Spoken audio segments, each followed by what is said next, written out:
प्रधानमंत्री, एक पूर्व प्रधानमंत्री, उनके आज अंत्येष्टि उनकी हुई है और उस विषय को लेकर प्रेस कॉन्फ्रेंस करना पड़ रहा है। इससे दुखद, इससे दुर्भाग्यपूर्ण और कुछ नहीं हो सकता है। आप सभी जानते हैं, doctor Manmohan Singh, farmer prime minister of India, Bharatvarsh के पूर्व प्रधानमंत्री, 10 वर्ष तक प्रधानमंत्री रहे और स्वाभाविक रूप से उनका एक बहुत बड़ा कंट्रीब्यूशन रहा है। और भारतीय जनता पार्टी स्पष्ट रूप से मानती है कि there has to be dignity in death. मृत्यु के बाद प्रधानमंत्री किस पार्टी के थे, किस दल के थे, हम इस पे विश्वास नहीं करते हैं। इतने छोटे मन के लोग हम नहीं हैं। हम वाजपेयी जी के उस कथन को मानते हैं, छोटे मन से कोई बड़ा नहीं होता। जिस प्रकार की भ्रामक राजनीति कांग्रेस पार्टी ने किया है और विशेष करके राहुल गांधी ने किया है, 1 घंटे पहले राहुल गांधी ने एक ट्वीट किया है कि भारतीय जनता पार्टी ने डॉक्टर मनमोहन सिंह का निगमबोध घाट पर अंतिम संस्कार करवा करके एक अपमान किया है पूर्व प्रधानमंत्री का। इसके पीछे जो सच्चाई है, उस सच्चाई को भी जानने की आवश्यकता है। जब आदरणीय प्रधानमंत्री, पूर्व प्रधानमंत्री डॉक्टर मनमोहन सिंह एम्स में उन्होंने अंतिम सांस ली और मेडिकल बुलेटिन जारी हुआ, उसके पश्चात कैबिनेट मीटिंग की बैठक बुलाई गई। आप सभी ने देखा कि कैबिनेट मीटिंग की बैठक में एक शोक संदेश भी पारित किया गया और शोक संदेश के साथ साथ कैबिनेट ने यह निर्णय भी लिया कि चूंकि डॉक्टर मनमोहन सिंह एक पूर्व प्रधानमंत्री रहे और उनका एक बहुत बड़ा कद है, तो बिफिटिंग हिज स्टेचर, उनके कद के अनुरूप उनका सम्मान होना चाहिए।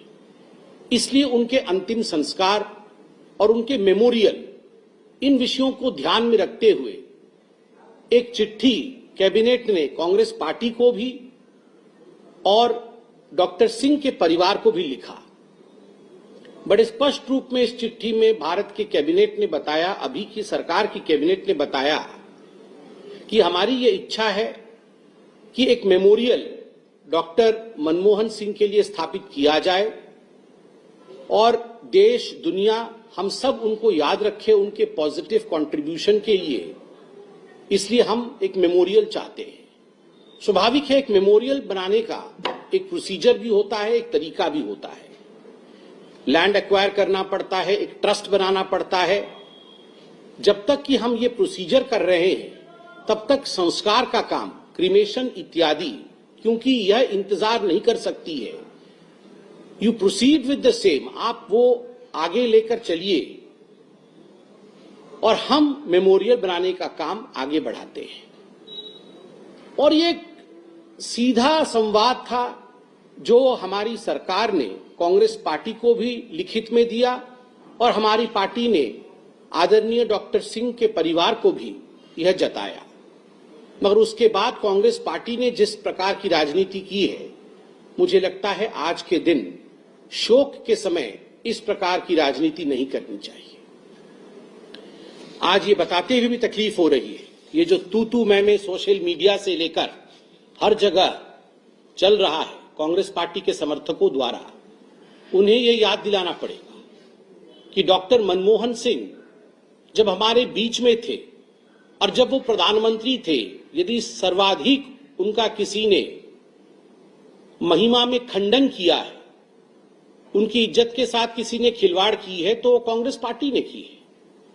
और ये हकीकत है, हम सब जानते हैं, राहुल गांधी जी ने मनमोहन सिंह के अगुवाई में जो कैबिनेट थी, उस कैबिनेट की बैठक के कागज को जिस आक्रोश के साथ, जिस अहंकार के साथ, जिस ईगो के साथ बीच में दरबार में, जनता की दरबार में लाके फाड़ा था कि देखो मैं तो नहीं मानता डॉक्टर मनमोहन सिंह को, हम तो नहीं मानते, गांधी परिवार नहीं मानता डॉक्टर मनमोहन सिंह को, मैं ही, आई एम द बॉस, यह पूरे हिंदुस्तान ने देखा था। केवल इतना ही नहीं, सोनिया गांधी जी एक पैरेलल सरकार चलाती थी। कई किताबें भी लिखी गई और उन किताबों में याद कीजिए उसमें जिक्र किया गया कि जो सेक्रेटरी थे वो शाम 6 बजे मनमोहन सिंह जी के नाक के नीचे से फाइलें छीन लेते थे और जो सरकारी फाइलें होती थी वो सोनिया जी की एनएसी के पास जाती थी। उन्होंने जो एक बॉडी अनकॉन्स्टिट्यूशनल बॉडी बनाई हुई थी जो कैबिनेट को सुपरसीड करता था, उस बॉडी के पास जाती थी और वो एनएसी निर्णय लेता था कि आखिर देश कैसे चलेगा। और इसको लेकर डॉक्टर मनमोहन सिंह भी काफी आघात में थे। कई बार तो मीडिया में ये चर्चा भी रहा कि इस प्रकार के व्यवहारों के कारण डॉक्टर मनमोहन सिंह ने इस्तीफा देने की बात भी सोची थी अपने मन में। केवल डॉक्टर मनमोहन सिंह नहीं, आज प्रणब मुखर्जी जो कांग्रेस के तत्कालीन बड़े नेता रहे, अध्यक्ष रहे, राष्ट्रपति रहे, प्रणब मुखर्जी की बेटी ने शर्मिष्ठा मुखर्जी ने भी आज बहुत सारी बातों का खुलासा किया है। शर्मिष्ठा मुखर्जी जी ने भी कहा है कि मेरे पिता के साथ कांग्रेस वर्किंग कमेटी ने अन्याय किया। कांग्रेस पार्टी ने कहा कि प्रेसिडेंट्स का कभी भी कांग्रेस पार्टी शोक नहीं मनाती है, मगर ऐसा नहीं है कि पूर्व में कभी प्रेसिडेंट का शोक नहीं मनाया गया। ये सारे तथ्य आज शर्मिष्ठा मुखर्जी ने खुलासा किया है। प्रणब मुखर्जी कहीं बड़े ना हो जाए, प्रणब मुखर्जी को लीगेसी से बाहर रखने के लिए उनके लिए किसी प्रकार की चेष्टा इसी कांग्रेस पार्टी ने नहीं की थी। और सबसे दुखद विषय तो आपको याद है, आज जो तू मैं कांग्रेस पार्टी कर रही है, रेस्पेक्ट की बात कांग्रेस पार्टी कह रही है। पीवी नरसिम्हा राव कांग्रेस पार्टी के एक कद्दावर नेता रहे और केवल कांग्रेस पार्टी के नहीं, देश के प्रधानमंत्री रहे और उनके निधन के पश्चात जो हुआ वो सबको विदित है। उनके पार्थिव शरीर को कांग्रेस पार्टी के मुख्यालय के अंदर स्थान तक नहीं दिया गया। जब उनका पार्थिव शरीर, जो कि उनका घर कुछ दूरी पर था कांग्रेस पार्टी के मुख्यालय से, जब उनका पार्थिव शरीर कांग्रेस पार्टी के मुख्यालय के गेट तक आता है तो गेट खोली नहीं जाती है और कांग्रेस पार्टी की, मैं कहूंगा केवल अध्यक्षा नहीं, कांग्रेस पार्टी जिस परिवार के अधीन है, सोनिया जी ने स्पष्ट रूप से मना किया कि किसी भी कीमत पर नरसिम्हा राव की बॉडी कांग्रेस के चौखट के अंदर नहीं आनी चाहिए। And you all should be reminded of the fact that there was a controversy in the media then. There were few stray dogs moving around the body of former Prime Minister P.V. Narasimha Rao, and that was a ghastly scene. Such was the audacity of the Congress party disrespecting a former Prime Minister P.V. Narasimha Rao, to the extent that Sonia जी ने यह भी कह दिया कि नरसिम्हा राव जी का जो अंतिम संस्कार है वो दिल्ली में नहीं होगा, दिल्ली से बाहर कराना चाहिए, जिसके कारण हैदराबाद में उनका अंतिम संस्कार हुआ। उनके परिवारजनों को कहा गया बाहर जाके अंतिम संस्कार कराइए, ताकि जो नेहरू गांधी डायनास्टी है उनका दबदबा रहे और किसी भी प्रकार से कोई दूसरे former prime minister, Narasimha Rao ji वो पहले व्यक्ति थे गांधी परिवार से बाहर जिन्होंने बतौर प्रधानमंत्री एक फुल टर्म पूरा किया कांग्रेस के। आप सोचिए, उसके बावजूद कांग्रेस पार्टी को 10 वर्ष तक वो सत्ता में रहे। 2004 से 2014, 2004 में पीवी नरसिम्हा राव जी का देहांत हुआ था। 2004 से 2014 तक एक समाधि बनाने के लिए, एक मेमोरियल बनाने के लिए जगह नहीं दिया गया और स्पष्ट रूप से कांग्रेस पार्टी ने उनका कोई मेमोरियल नहीं बनाया। प्रधानमंत्री मोदी जी 2014 में आए और उसके पश्चात भारतीय जनता पार्टी ने ही एकता स्थल, जो कि पीवी नरसिम्हा राव जी के स्मृति में है, उसका निर्माण किया। भारत रत्न भी किसने दिया? कांग्रेस पार्टी ने भारत रत्न नहीं दिया। भारत रत्न भी 2024 में पीवी नरसिम्हा राव को भारतीय जनता पार्टी की सरकार रहते हुए दिया गया। गांधी परिवार में सारे प्रधानमंत्रियों ने अपने आप को भारत रत्न दिया। यह है गांधी परिवार की हकीकत।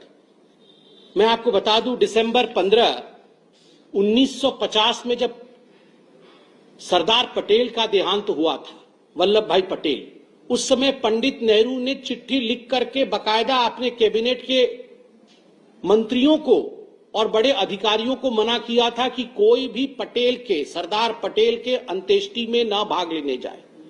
No one should attend the cremation of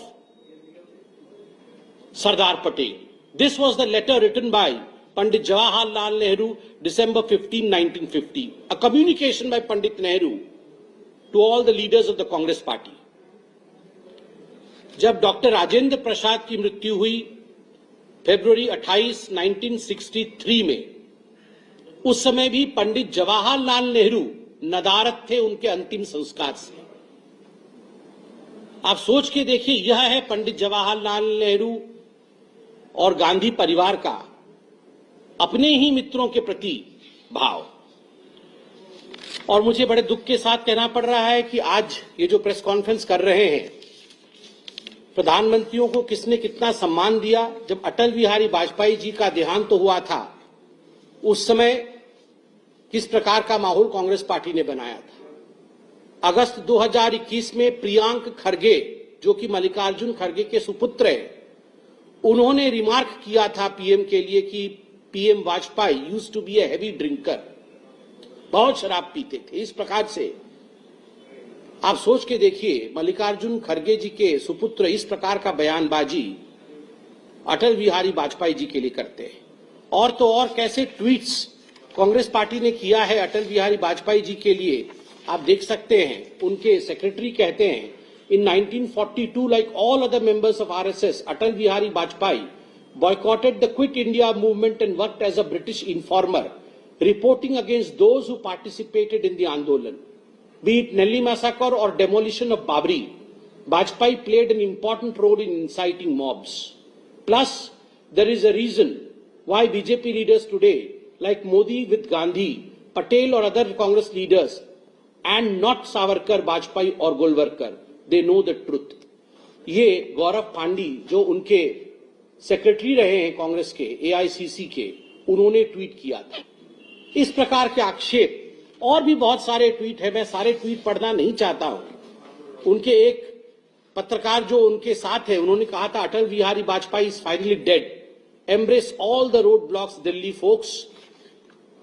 Vajpayee ji का भी असम्मान उन्होंने किया था, नरसिम्हा राव जी का सम्मान किया, डॉक्टर मनमोहन सिंह जब प्रधानमंत्री रहे उनका असम्मान किया, पटेल से लेकर डॉक्टर राजेंद्र प्रसाद तक का असम्मान इस गांधी परिवार ने किया है.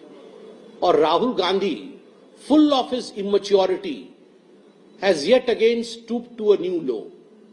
जब राष्ट्र शोक मना रहा है, उस समय इस प्रकार के ट्वीट करके, भ्रांति फैला करके, झूठ के माध्यम से एक पुण्यात्मा के विदाई के समय भी राजनीति से बाज नहीं आना, यही कांग्रेस पार्टी का चरित्र है, यही गांधी परिवार का चरित्र है.